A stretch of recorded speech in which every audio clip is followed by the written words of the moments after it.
নমস্কার। বেতার রহস্যের টিমের পক্ষ থেকে এটা আমাদের প্রথম নিবেদন। আজকে আমরা আলেকজান্ডার দুমার লেখা দ্য কাউন্ট অফ মন্টে ক্রিস্টোর উপন্যাস থেকে একটা ছোট্ট অংশ তুলে নিয়ে আপনাদের সামনে পেশ করছি। আমরা সানডে সাসপেন্স থেকে অনুপ্রেরণা নিয়ে নিজেদের আওয়াজে আপনাদের সামনে এই গল্পটা পেশ করছি। আশা করছি আপনারা আনন্দিত হবেন। গল্পের প্রধান চরিত্র উইলফোর্ডের ভূমিকায় ঋদ্ধ সেন, ম্যাজিস্ট্রেটের ভূমিকায় আদিত্য সরকার, বেনেদিত্তর ভূমিকায় রিচ চ্যাটার্জি এবং গল্পের সাউন্ড ডিজাইন, এডিটিং এবং এডমন্ড দান্তেসের ভূমিকায় আমি দীপাঞ্জন ঘোষ। ন্যারেশন করেছেন আদিত্য সরকার। শুরু হচ্ছে the count of Monte Cristo, Villefort's conclusion scene. কাভালকান্তির মামলা নিয়ে প্যারিস সরগম হয়ে উঠেছিল। মার্সেইয়ের বস্তি থেকে তাকে খুঁজে বের করেছিল পুলিশ। তদন্ত বেরিয়ে পড়েছিল যে কাউন্ট সেজে থাকা লোকটা আসলে একটা নামকরা গুন্ডা, নাম বেনেদিত্তো।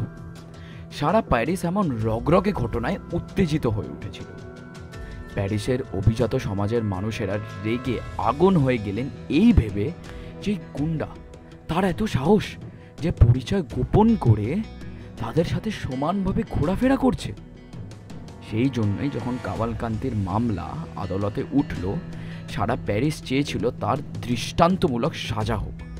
আর সেই জন্যই গোটা অভিজাত সমাজকে বেনেদিত্তো যে অপমান করেছে তার শোধ নেওয়ার জন্য, ন্যায় প্রতিষ্ঠিত করার জন্য, আর বোধহয় নিজের জীবনের একটা অর্থ খুঁজে পাওয়ার জন্য উইলফোর্ড নিজে থেকেই এই মামলার ভার চেয়ে নিয়েছিলেন।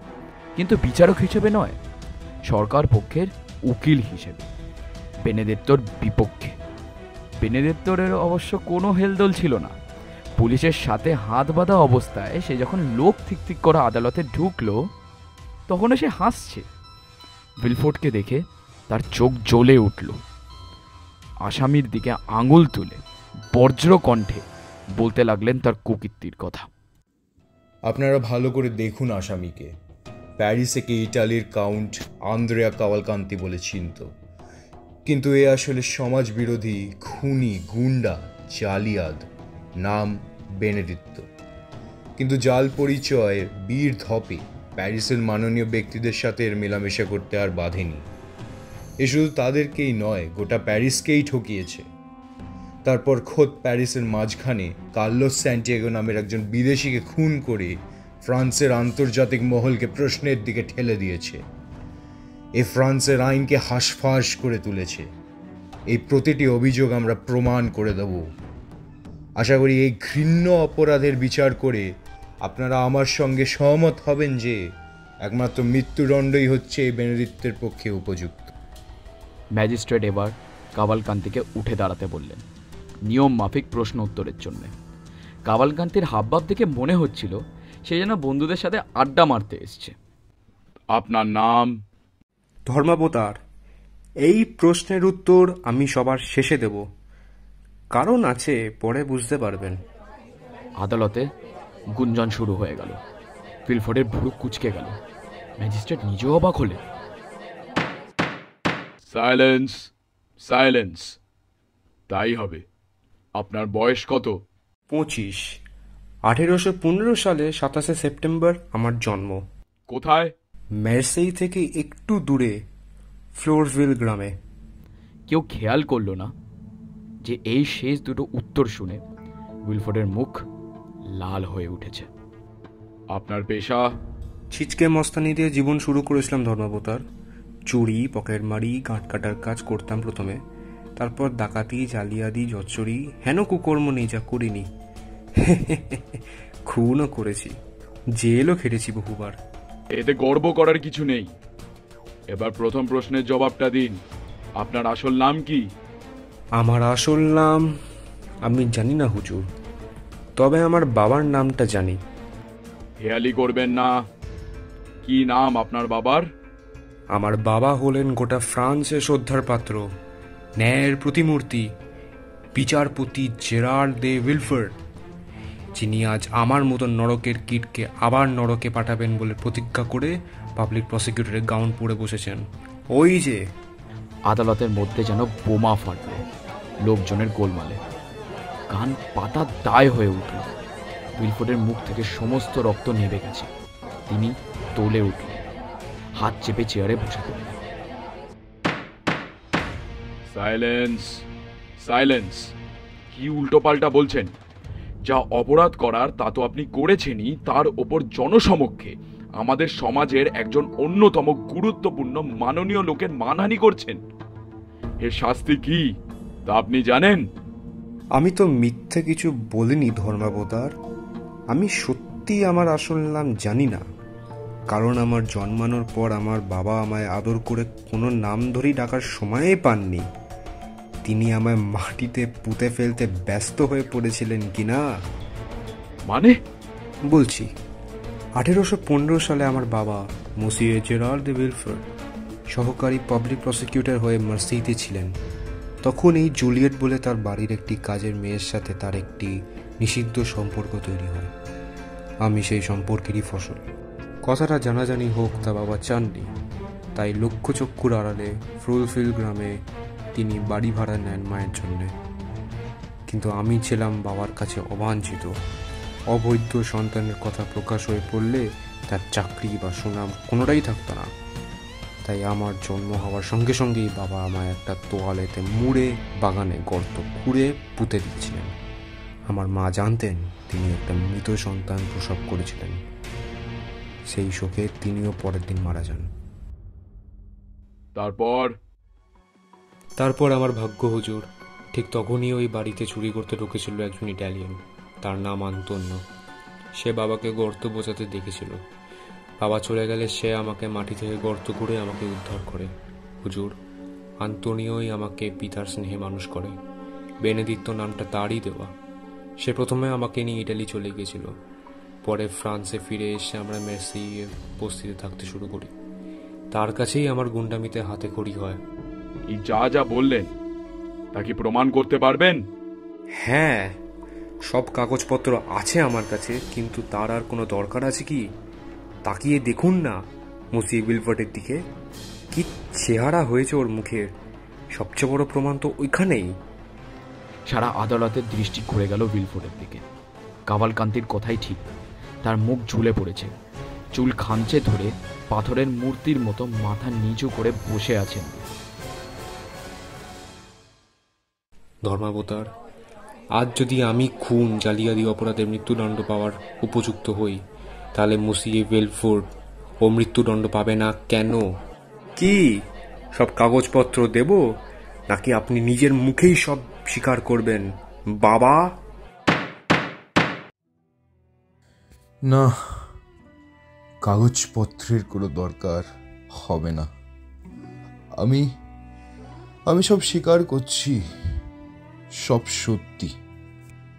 মানে মসিয়ে উইলফোর্ড, আপনি কি পাগল হয়ে গেলেন? যা বলছেন ভেবে বলছেন তো? হ্যাঁ ধর্মাবতার, আমি ভেবেই বলছি। ঈশ্বরের বজ্র অমোঘ। সে বজ্র যখন কারোর ওপর এসে নাভে, তার সঙ্গে লড়াই করা বৃথা। এই ছেলেটির প্রতিটি অভিযোগ, প্রতিটি কথা সত্যি। আমি এর জন্মদাতা পিতা। এবার আইনের যা করার আইন তা করুক, আমি কোনো বাধা দেব না। উইলফোর্ড খুব ধীর পায়, খুব কষ্ট করে শরীরটাকে টানতে টানতে আদালত থেকে বেরিয়ে গেলেন। লোকজনের শোরগোলে ফেটে পড়া উচিত ছিল, কিন্তু তার বদলে আদালত থমথম করতে লাগলো এক অদ্ভুত নৈশর্যে।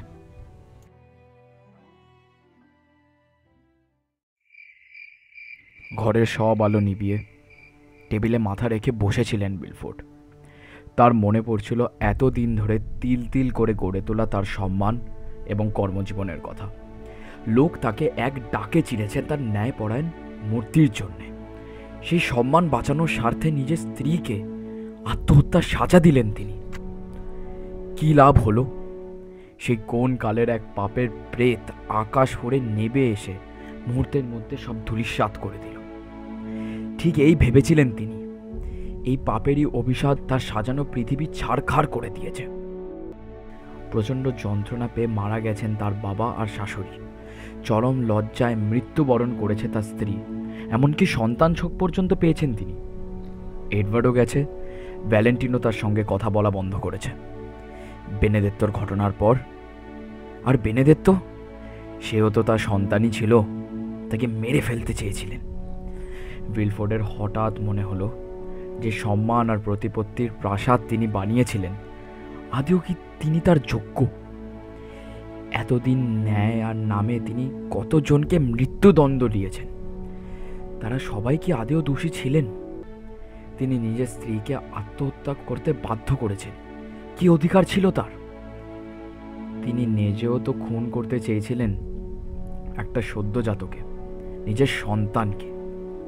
মিথ্যে বলেছিলেন তার মাকে যে সে মৃত সন্তানের জন্ম দিয়েছে। শোকে সে মারাই গেল, তার হাতেও তো কম রক্ত লেগে নেই। দরজায় কার ছায়া পড়ল, উইলফোর্ড ঠিক চিনতে পারলেন না। ছায়া এগিয়ে এসে টেবিলের ওপর মোমবাতি জ্বেলে দিল। মসিয়ে দে মন্টে ক্রিস্টো, আপনি হঠাৎ? খুব কষ্ট হচ্ছে না মসিয়ে উইলফোর্ড? সব কিছু হারিয়ে, মান সম্মান খুইয়ে, একা, খুব কষ্ট হচ্ছে, তাই না? কষ্ট? পাপের সাজা ভোগ তো করতেই হবে। থাকো সব কথা, ভালো লাগছে না। আজ আদালতে আপনি একটা খুব দামি কথা বলেছেন, জানেন? ঈশ্বরের হাতের বজ্র অমোঘ। সে বজ্র যখন কারোর ওপরে নেবে আসে, তার সাথে লড়াই করা বৃথা। ঠিক? মানে হঠাৎ এই কথা? ঈশ্বর কোনো অদৃশ্য বজ্র ছুঁড়ে মারেন না আকাশ থেকে। সে বজ্র তিনি আপনার মতন রক্ত মাংসের রূপ দিয়েই পাঠান। পাপ পুণ্যের হিসেব নিকেশে তার এক চুলও ভুল হয় না। তার বিচারে আপনাদের মতন জল মেশানো থাকে না। আপনি কি বলছেন? আমি কিছুই... আপনি পাপের কথা বলছিলেন না? আপনার পাপ, আপনার কৃতকর্মের কথা বলছিলেন। আপনার করা অনেক পাপের মধ্যে অনেক দিন আগেকার একটা ছোট্ট পাপ টুপ করে ডুবে গেছে। আপনার হয়তো মনেও থাকবে না। 25 বছর আগে মার্সেই, 25শে ফেব্রুয়ারি 1815, আপনার প্রথম বিয়ের আশীর্বাদ ছিল সেই দিন। সেই দিন আর কি হয়েছিল মনে পড়ে আপনার? সেদিন হ্যাঁ, মনে পড়েছে। নেপোলিয়নের চিঠির সাথে এক গুপ্তচর ধরা পড়েছিল। ঠিক, সেই চিঠিটা আপনার বাবা নয়ারটিয়ারকে লেখা হয়েছিল। আপনি চিঠিটা খোলা মাত্রই বুঝতে পেরেছিলেন সেটা, কিন্তু ছেলেটা কি সেটা জানতো? ছেলেটা জানতো না, আর আপনি বুঝেছিলেন সেটা। হ্যাঁ, আপনি হঠাৎ এইসব কথা বলছেন কেন? অর্থাৎ আপনি জানতেন যে ছেলেটা নির্দোষ, তাও তাকে শ্যাডোডিফের কারাগারে চালান করে দিলেন আপনি, এটা জেনেই যে সে জীবনে কোনোদিন সে অন্ধকূপ থেকে বেরিয়ে আসতে পারবে না। চিরকাল তাকে সেই নরকে পচে মরতে হবে। তাকে বলেননি তার কি অপরাধ, আর উপকার করার ভান করে তার পেছনে ছুরি মেরেছিলেন আপনি। ওদিকে তার বাবা না খেতে পেয়ে মারা গেছিল। তার হবু বউ একটা জঘন্য মানুষকে বিয়ে করতে বাধ্য হয়েছিল। কেন উইলফোর্ড? কেন এডমান্ড দান্তেসের সর্বনাশ করেছিলেন আপনি? কেন? আপনি কে? বলুন আপনি কে? আপনি জ্যান্ত প্রাণকে পুঁতে দেওয়া ছাড়া আর কিছুই করতে পারেন না উইলফোর্ড, কিন্তু ঈশ্বরের বিধান অন্যরকম। আপনি যে এডমান্ডকে শ্যাডোডিফের কবরে পাঠিয়েছিলেন, ঈশ্বর তাকে সেই কবর থেকে খুঁড়ে তাকে তুলে দিল মাউন্ট অফ মন্টে ক্রিস্টোর মুখোশ। সোনাদানা দিয়ে মুড়িয়ে দিল, যাতে আপনি তাকে চিনতে না পারলেও সে আপনার অন্যায়ের শাস্তি দিতে পারে। তারপর তাকে হদিশ দিল একজন এমন ছেলে যাকে আপনি তার ঠিক পরেই আবার পুঁতে দিয়েছিলেন, বেনেদিত্তো। আপনি নিজের বাবাকে বাঁচাতে চেয়েছিলেন, তাই না? কিন্তু দান্তেসের বাবার কথা একবারও ভাবেননি। নিজের মেয়েকে প্রাণের চেয়েও বেশি ভালোবাসেন আপনি, অথচ নিজের অবৈধ সন্তানকে জ্যান্ত পুঁতে ফেলতে আপনার একবারও হাত কাঁপেনি। বাবা আর ছেলে মেয়ের প্রতি অদ্ভুত ভালোবাসা আপনার। দান্তেস তাই খুঁজে নিল এমন এক মাকে যার মাতৃ স্নেহের বিষ সারা পৃথিবীকে জ্বালিয়ে দিতে পারে। আপনার স্ত্রী। দান্তেসের কাজ এবার শেষ। দান্তেস, না না, আমায় ছেড়ে দাও, আমায় পালাতে দাও। উইলফোর্ড স্তব্ধ হয়ে চেয়েছিলেন মন্টে ক্রিস্টোর দিকে। তার পৃথিবীটা কেমন ধোয়া ধোয়া লাগছিল। আতঙ্কগ্রস্ত চোখ মুখ নিয়ে ঘরের এক কোণে তিনি সাঁটিয়ে গেলেন। মন্টে ক্রিস্টো তার মুখের কাছে মুখ রেখে ফিসফিস করে বললেন, আমি ঈশ্বরের হয়ে আপনাকে আপনার কৃতকর্মের ফল দিয়ে গেলাম। আপনি সব হারিয়েছেন, পরিবার, মানসিক শান্তি, সম্মান, ঠিক যেমনটা আমি হারিয়েছিলাম। আপনার জীবন নরক হয়ে উঠেছে। আপনি সে নরকের আগুনে হাত এড়িয়ে কোথাও পালাতে পারবেন না, কোথাও লুকোতে পারবেন না জেরাল্ড ডে উইলফোর্ড।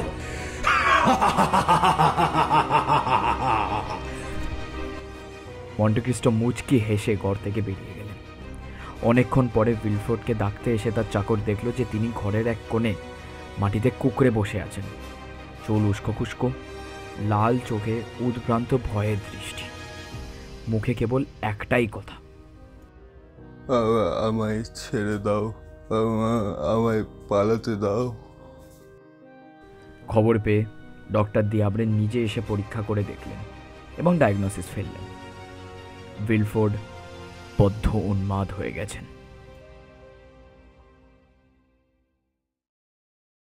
শেষ হলো the count of Monte Cristo Villefort's conclusion scene. এইটা আমাদের প্রথম নিবেদন ছিল, যেখানে আমরা পুরো উপন্যাসের ছোট্ট একটা অংশকে নিজেদের গলায় আপনাদের সামনে পেশ করলাম। আশা করছি আপনারা পুরো ভিডিওটা দেখেছেন এবং সেটাকে উপভোগ করতে পেরেছেন। আপনাদের যদি নিজেদের কোনো বক্তব্য রাখার থাকে অথবা কোনো উপদেশ দেওয়ার থাকে, তাহলে আপনারা নির্দ্বিধায় কমেন্ট সেকশনে আমাদের জানাতে পারেন। আমরা খুশিই হব। এতক্ষণ আমাদের সাথে থাকার জন্যে আপনাদের অসংখ্য ধন্যবাদ। আশা করছি আপনারা আমাদের এরকমভাবেই সাপোর্ট করে যাবেন। আমাদের সাথে যোগাযোগ করার জন্যে আপনারা ডেসক্রিপশনে দেওয়া ইনস্টাগ্রাম অথবা ইমেলও ব্যবহার করতে পারেন। দেখা হবে খুব শীঘ্রই আবার পরের ভিডিওতে। আজ এইটুকুই, ধন্যবাদ।